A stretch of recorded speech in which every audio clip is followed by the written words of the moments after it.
शाम के तकरीबन 5:30 बजे थे। एक युवक अपनी बाइक से सड़क पर जा रहा था, जो कि अपनी बहन के घर से लौट रहा था। अब उसको जाना था अपने घर, जो कि रास्ता बचा था 4 से 5 किलोमीटर का। तभी एक वाइट कलर की बाइक आती है, जिसमें 2 लोग सवार थे। वह युवक उन लोगों को देखता है, मानो वह हैरान हो जाता है, क्योंकि उन लोगों के पास एक कट्टा था। जैसे ही वह युवक को समझ पाता, फ़ौरन पीछे बैठा युवक उस युवक को 4 गोलियां मारता है, जिसके बाद वह युवक गाड़ी लेके गिर जाता है और कुछ ही देर बाद उसकी मौत हो जाती है। अब फ़ौरन वहाँ पर लोगों का भीड़ जमा हो चुकी थी, और जब यह बात उसके परिवार में माता पिता, उसकी पत्नी को पता चलती है और उसकी 3 साल की बेटी को पता चलता है, मौका वारदात पर पत्नी पहुँचती है। मानो अपने पति की लाश देखकर वह हैरान थी, परेशान थी। वह इतना ज़्यादा रो रही थी कि मानो खड़ी ही नहीं हो पा रही थी। आसपास की महिलाएं उसकी पत्नी को पकड़ते हैं और समझाते हैं, और जब पुलिस 72 घंटे बाद इस कत्ल का खुलासा करती है, तो मानो उसकी पत्नी ही जेल पहुंच जाती है। और गांव वाले भी हैरान थे कि आखिर जिसकी पति का कत्ल हुआ हो, वह पत्नी जेल कैसे जा सकती है। जब आप इस कहानी के बारे में जानेंगे तो आप भी हैरान हो जाएंगे। इसीलिए इस कहानी के अंत तक जरूर बने रहें। आप सभी दोस्तों को नमस्कार। मेरा नाम है रवि। आइए इस कहानी को विस्तार से जानते हैं।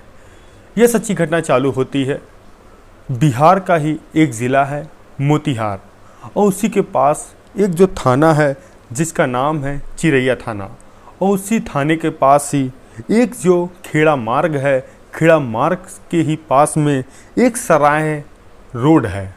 और वो तारीख थी 16 सितंबर 2025। शाम के तकरीबन 5:30 बजे थे। तभी एक युवक जो कि अपने बहन के वहाँ गया था, और वह उसी रोड से लौट रहा था, और तभी बाइक सवार 2 लोग उसके पास में बाइक लेकर आते हैं। और जैसे ही वह युवक उन लोगों को देखता है, घबरा जाता है, क्योंकि उनके पास एक कट्टा था। अब जैसे ही वह कुछ बोलता, वैसे ही पीछे बाइक में बैठा हुआ युवक उस युवक को 4 गोलियां मारता है, जिसके बाद वो दोनों भाग जाते हैं। और जो आसपास के लोग थे यह सब दृश्य देख के बहुत ही हैरान थे कि आखिर दिन दहाड़े एक युवक का कत्ल क्यों किया गया, किस लिए किया गया। अब देखते देखते यहाँ पर कम से कम 500 से 1000 आदमी जमा हो जाते हैं, और फ़ौरन ही उस व्यक्ति को उठाया जाता है। तब तक उसकी सांसें थम जाती हैं। तभी आसपास के लोग पुलिस को फ़ोन करते हैं, इस घटना के बारे में बताते हैं। अब आसपास के लोग, सबसे बड़ा सवाल यह था कि आखिर ये मरने वाला युवक कहाँ का है और यह यहाँ पर क्या कर रहा था। अब जो आसपास के लोग थे उसकी पैंट में हाथ डालते हैं और देखते हैं कोई आईडी कार्ड हो या मोबाइल हो, जिससे पता लगा सकें यह किसका बेटा है या किसका भाई है। तभी उसके जेब से आधार कार्ड निकलता है, जिसमें उसकी पहचान होती है। उसका नाम था प्रमोद यादव, जो कि चिरैया थाने के पास ही एक जो गांव है मोहंदीपुर, वहीं का रहने वाला है। और जो उसके पिता का नाम है, उसका नाम है रमग्या यादव। अब कुछ लोग उस मृतक के घर पहुंचते हैं। उसके पिता माता पत्नी को बताते हैं कि उनका बेटा इस दुनिया में नहीं रहा, किसी ने गोली मारकर हत्या कर दी है।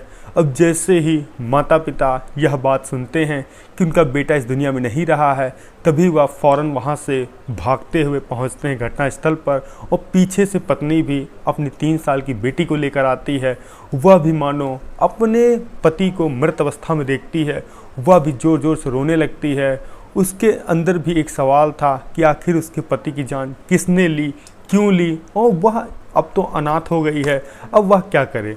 वहीं पर एसपी भी पहुंचते हैं। वह लोगों को शांत कराते हैं, आश्वासन देते हैं कि जिस ने भी इस घटना को अंजाम दिया है, हम बहुत ही जल्द खुलासा करेंगे।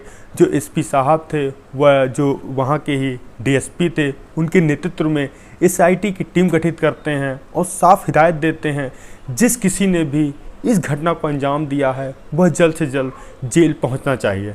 अब पुलिस सबसे पहले प्रमोद यादव का बैकग्राउंड खंगालती है कि आखिर यह क्या करता था, ऐसा तो नहीं कोई इसका दुश्मन हो। तो भी पता चलता है प्रमोद यादव ब्याज का काम करता था, यानी उधार पैसे देता था लोगों को और उसके बदले में ब्याज लेता था। अब पुलिस इस पूरे नेटवर्क को खंगालती है और पता करती है किस किस लोगों ने प्रमोद यादव से पैसा लिया है और उनकी कुंडली खंगालती है। तो वहाँ से पुलिस को कोई क्लू नहीं मिलता है। अब पुलिस के कुछ अफसर सोचते हैं क्यों ना प्रमोद यादव की कॉल डिटेल चेक की जाए, शायद उससे कोई इनपुट मिल जाए। तभी पुलिस वाले लास्ट कॉल चेक करते हैं तो पता चलता है जो प्रमोद यादव की लास्ट कॉल जो आई थी वह किसी और की नहीं थी, उसकी पत्नी की थी, जिसका नाम था सुरभिता यादव। अब पुलिस वाले उसकी पत्नी से पूछताछ करते हैं कि आपने अंतिम बार अपने पति से क्या बात की। तभी पत्नी कहती है कि वह अपनी बहन के वहाँ गए थे।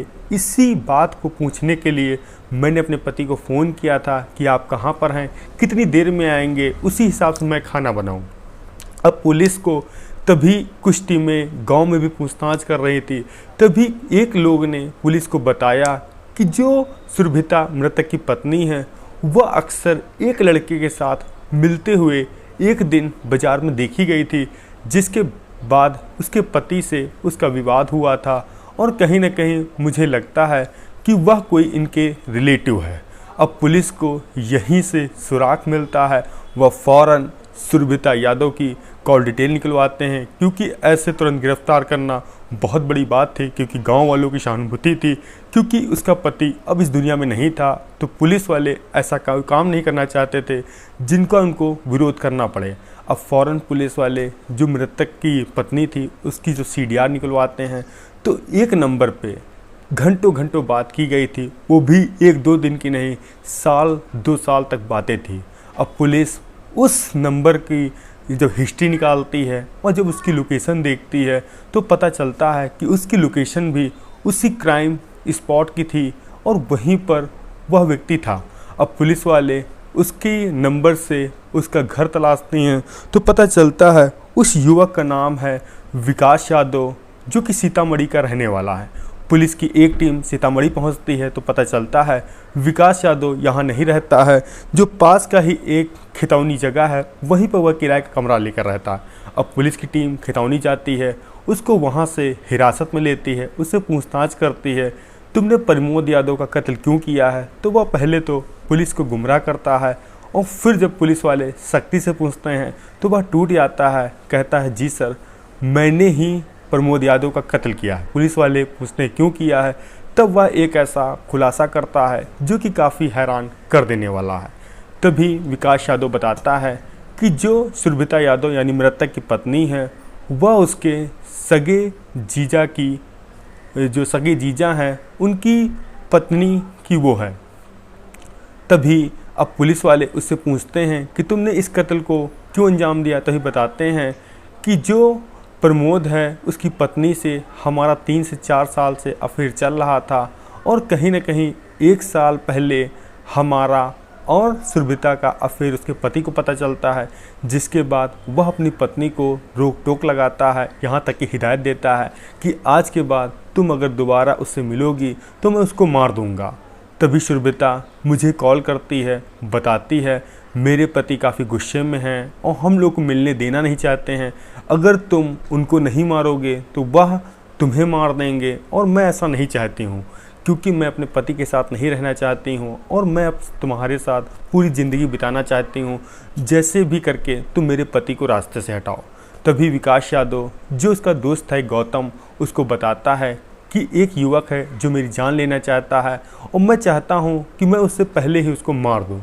तभी गौतम एक जो उसका दोस्त था जो कि शूटर था गोलू पटेल, उसको फ़ोन करके पूरी स्कीम बताता है कि एक शख्स का तुम्हें कत्ल करना है और उसके बदले में तुम्हें पैसे मिलेंगे। तो यह डील सुपारी की होती है 32,000 रुपये की और विकास यादव के पास पैसे भी नहीं थे। तभी जो विकास यादव था अपनी प्रेमिका को फ़ोन करता है कि 32,000 की ज़रूरत है। तभी सुरभिता अपने पति को मरवाने के लिए 30,000 रुपये विकास यादव के अकाउंट में भेजती है और कहती है तुम अब आगे की प्लान करो और मैं तुमको लोकेशन अपने पति की देती रहूँगी। अब इधर पूरा प्लान बन चुका था। जो शूटर थे वह भी सीतामढ़ी से आ चुके थे मोतिहारी के लिए और सही तारीख का समय देखा जा रहा था कि कब मारा जाए, किस जगह पे मारा जाए। तभी जो प्रमोद यादव था अपनी बहन के घर 16 तारीख को गया था और उधर ही सुनसान इलाका पड़ता है। तभी उसकी पत्नी ने शूटरों को बोल दिया आज ही का दिन है, आज ही काम तमाम करना है।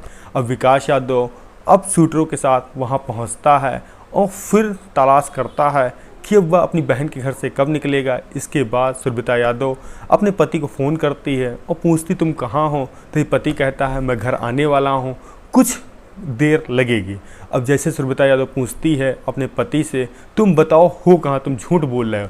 तभी वह जगह बताता है और वही जगह सुरभिता अपने प्रेमी को बताती है। प्रेमी शूटर जब वहाँ पहुँचते हैं तो वह बाइक से जा रहा था, वह कुछ समझ पाता उससे पहले ही उसको 4 गोलियां मारी जाती हैं और फिर उसी को मौत के घाट उतार दिया जाता है। जब पुलिस इस मामले का खुलासा करती है तो मानो चौंकाने वाला सच आता है। इसके बाद सुरभिता यादव को भी हिरासत में लेकर जेल भेज दिया जाता है और जो शूटर थे वो भी पकड़े जाते हैं।